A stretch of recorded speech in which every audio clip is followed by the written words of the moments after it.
मेरा नाम सुनिधि है। दिखने में मैं बेहद ही खूबसूरत हूँ। मेरी उम्र इस वक्त 22 साल के करीब है। जब मैं बीए कर रही थी, मैंने ताज़ा ताज़ा जवानी की दहलीज पर कदम रखा था।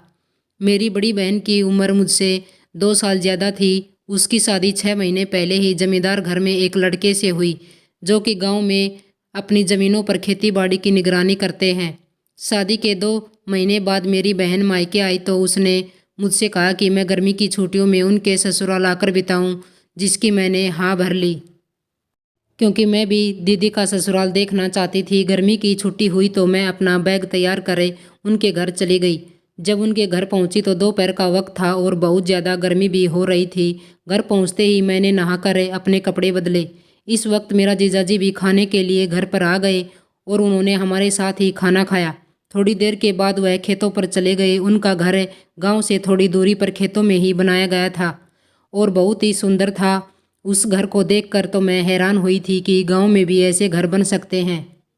मेरी दीदी ने मुझे रहने के लिए अपने बराबर वाला कमरा दिया था, जिसके साथ एक और कमरा था जिसमें उनका देवर रहता था, जो उम्र में मुझसे 3 साल ही बड़ा था।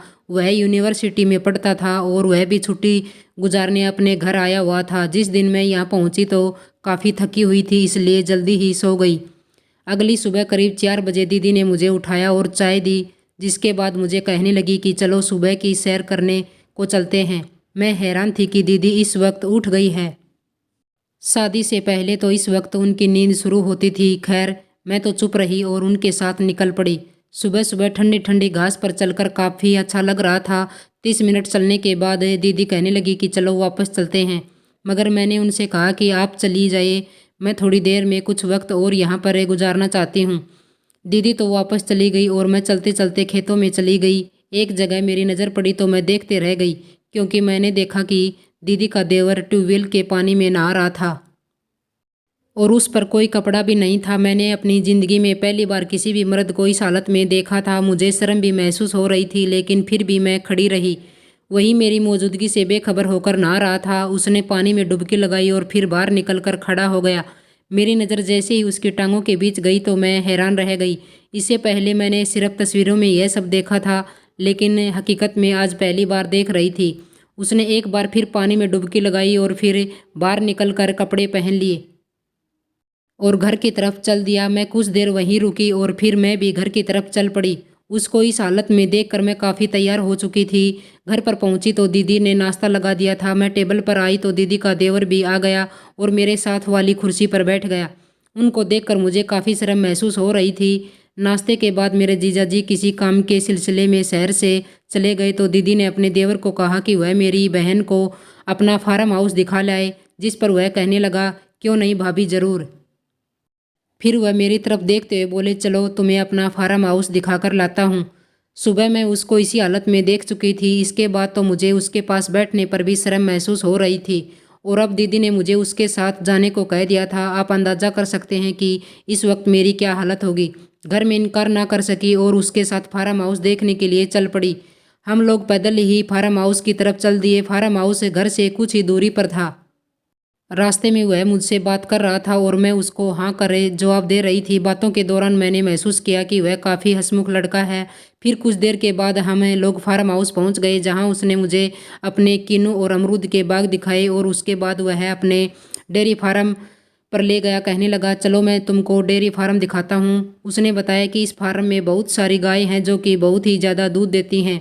डेयरी फार्म के एक कोने पर एक बैल था, जिसके बारे में उसने बताया कि इस इलाके में इस नस्ल का बैल सिर्फ हमारे पास है और उसको खरीदने के लिए लोगों ने हमें लाखों रुपए का ऑफर दिया, लेकिन हमने इसे बेचा नहीं।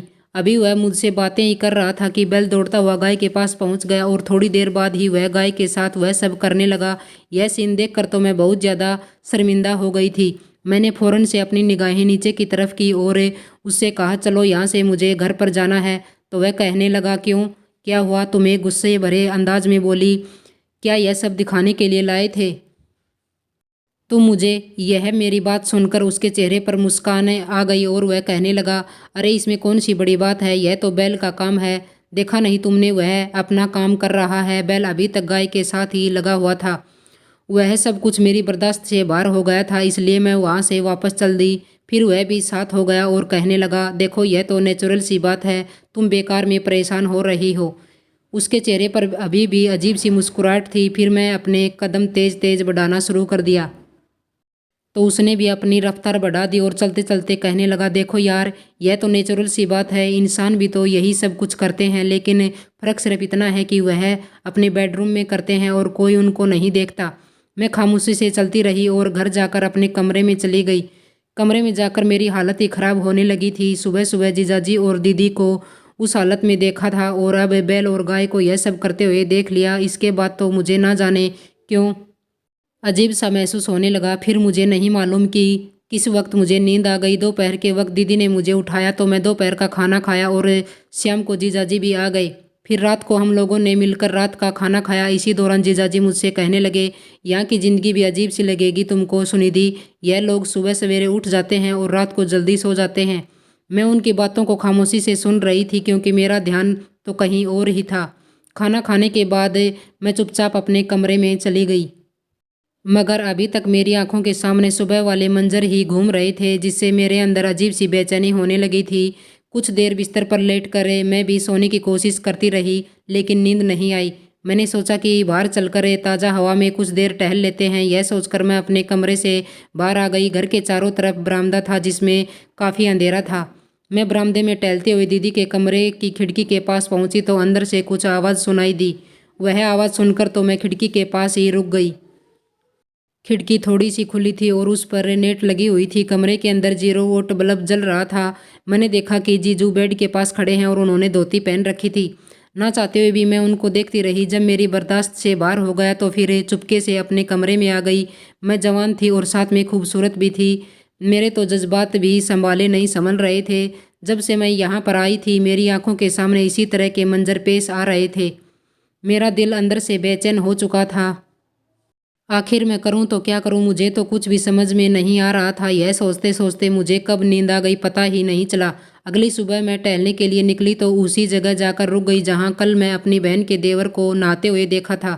वह आज भी वहीं पर मौजूद था और मैं उस पेड़ की आड़ में खड़ी होकर उसको देखने लगी और कुछ देर बाद मैं घर लौट आई। अब मेरा किसी भी चीज़ में दिल नहीं लग रहा था। हर वक्त मैं उन्हीं ख्यालों में खोई रहती थी। इस रात भी मुझे नींद नहीं आ रही थी। थोड़ी देर बाद मैं फिर बाहर आई और इस खिड़की के पास आकर खड़ी हो गई जहाँ से कल राजीजा जी और दीदी को देख रही थी। अभी वह दोनों इसी काम में लगे थे कि अचानक से मुझे महसूस हुआ कि मेरे पीछे कोई खड़ा हुआ है। मैंने तुरंत से मुड़कर देखा तो दीदी का देवर मेरे पास ही खड़ा मुस्कुरा रहा था। जैसे ही मैंने उसको देखा तो मैं वहाँ से भागने की कोशिश की, मगर उसने मुझे पकड़ लिया और एक हाथ मेरे मुंह पर रख कर मुझे चुप रहने का इशारा करने लगा। फिर मेरा हाथ पकड़कर मुझे कमरे में ले आया और कमरे का दरवाज़ा अंदर से बंद करके मुझसे कहने लगा, क्या देख रही थी तुम खिड़की में? मैं तो शर्म से मरी जा रही थी। मैंने अपने दोनों हाथों से अपने चेहरे को छुपा लिया था, लेकिन चंद लम्हे बाद वह हंसते हुए बोला, इसमें शर्मिंदा होने वाली कौन सी बात है? सभी मर्द औरतें यही काम करते हैं। इस वक्त मैं शर्म से पानी पानी हो रही थी और बुरी तरह से कांप भी रही थी। मेरे होठ बिल्कुल ही खुश हो गए थे। फिर वह कहने लगा, यार तुम तो बड़ी ही रुस्तम निकली। सुबह जब गाय और बैल को एक साथ देखा तुम तो बड़ी ही शर्मिली बनने का नाटक कर रही थी और अब अपनी बहन और जीजू को छुप कर देख रही हो। सुनिधि, मुझे तुमसे इस तरह की उम्मीद नहीं थी। अगर मुझे पता होता कि तुम इतना कहकर वह मेरे करीब आया और फिर अचानक से उसने मुझे धीरे धीरे स्पर्श करना शुरू कर दिया। न जाने क्यों मैं भी उसको रोक नहीं पाई, लेकिन मुझे इस बात की फिक्र हो रही थी कि जैसे कुछ देर पहले मैं दूसरे कमरे में दीदी और जीजाजी की आवाज़ सुन रही थी, इसी तरह दीदी और जीजाजी भी इस कमरे से हमारी आवाज़ सुन सकते हैं। तो मैं उसके कान में धीरे से कहा कि देखो, दूसरे कमरे में दीदी और जीजाजी हैं और वह हमारी आवाज़ सुन लेंगे। जिस पर उसको भी खतरे का एहसास होने लगा। फिर वह उठकर खड़ा हो गया और फिर मुझे चलने को कहने लगा। मेरे पीछे पीछे आओ, तो मैं भी उसके पीछे पीछे चली। उस कमरे से दूसरे कमरे में, जो कि गेस्ट रूम की तरह था, जिसमें बेड भी था और अटैच बाथरूम भी था। कमरे में आते ही उसने दरवाज़ा बंद कर दिया और फिर उसने मुझ पर पूरी रात प्यार लुटाया।